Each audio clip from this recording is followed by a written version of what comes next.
Hey there, welcome back to the channel. Hope you're doing good. Let's get started. Intro. The crazy hot girl stereotype. There's a common stereotype we've all heard: hot girls are crazy. But is there any psychological truth to this? While some women are balanced regardless of appearance, there's a powerful psychological phenomenon at play. It's not that attractive women are inherently crazy, but rather that their lived experience, their reality, is so fundamentally different from everyone else's that it shapes their worldview, their trust, and their behavior in a way most people can't understand. Today, we're breaking down the psychology of the hot girl and the four key reasons why their world is a reality distortion field. 1. A distorted perception of men. The first and most critical point: a very attractive woman has a completely skewed perception of men. She doesn't get insight into the average man. Instead, her entire experience is defined by men at two extremes: those who are incredibly intimidated by her beauty, and those who are incredibly lustful after it. She sees men take huge, irrational risks just to be with her. She sees men who will leave their wives, risk their jobs, or lie to their current girlfriends just to get her number. This destroys her naivety. In her experience, all men are deceptive and will drop everything for sex. Why? Because the only men who make it into her world are those men. 2. The selection effect.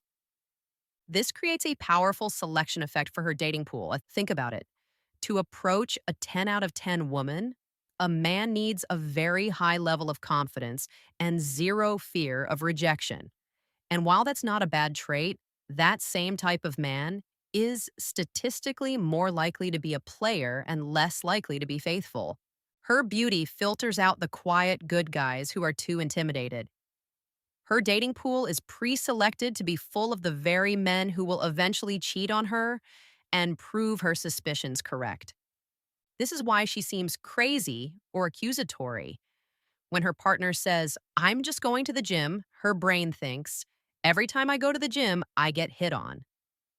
What are you really doing?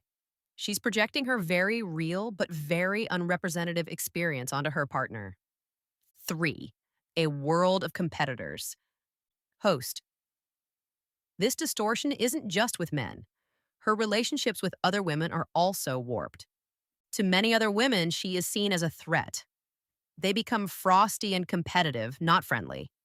She's experienced women trying to steal her partner, not just because they like the man, but as a way to win, to prove they are more attractive than she is. So her reality is a world where men are untrustworthy and other women are enemies. This can create a very isolating, defensive, and intense personality as a sheer survival mechanism. 4. The dark side of pretty privilege. We hear a lot about pretty privilege, itira, but there is a profound disadvantage. First, people actively look for your flaws. When you're that attractive, the assumption is that you must be lacking somewhere else. I bet she's dumb. I bet she's arrogant. I bet she's vain.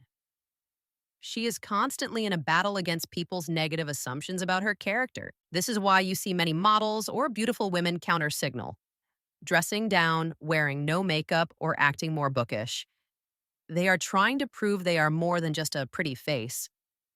But the biggest danger is this: when your entire identity is built on your appearance, you become incredibly fragile. When those looks inevitably fade due to age or having children, it's not just a minor change. It can be a disastrous existential crisis because the one thing that gave her power is gone. Conclusion: a different species of psychology. So, back to the original question: are hot girls crazy? The answer is that they are often reacting logically to a highly illogical and distorted world. Their craziness is often a trauma response to a lifetime of being objectified, being targeted by the worst kind of men, and being seen as a competitor by other women. It is a completely different psychological experience, and one that is far more difficult and isolating than it appears from the outside. It's easy to throw shade, but when you understand the lived experience, you realize it's hard to have a normal mindset when your entire life has been anything but normal. What do you think? Have you seen this reality distortion field in effect? Let me know in the comments.